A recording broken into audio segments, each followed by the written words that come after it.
Это реверсивная система капельного полива. Значит, у нас здесь имеются капельницы. А реверсивная она потому, что все излишки влаги возвращаются обратно в емкость. Оттуда из емкости, вот, собственно, в систему полива раствор подает насос. Вот это все томаты.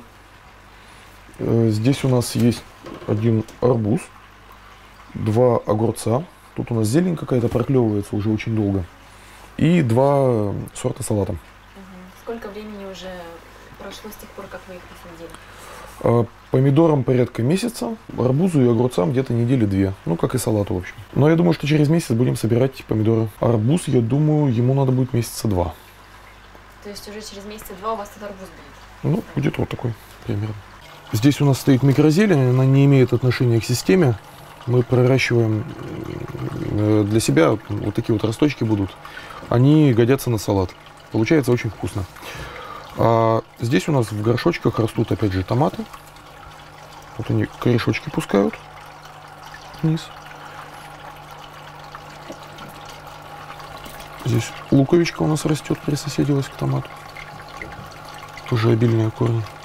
Сколько примерно времени у вас заняло, чтобы все вот это вот соорудить? Ну, примерно по вечеру на систему, на каждую.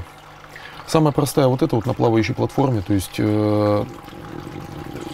емкость с раствором накрывается пенопластовой платформой, в ней прорезаются лунки, и втыкаете хоть лук, хоть салат, все что угодно. Большая часть салата, скажем, в той же самой Голландии выращивают именно вот на такой плавучей платформе. Здесь вот он прорастает редис, это микрозелень.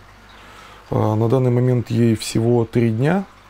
По достижении где-то вот такого вот роста мы ее снимем и используем в качестве салата. Такого роста она достигнет где-то примерно через неделю, полторы.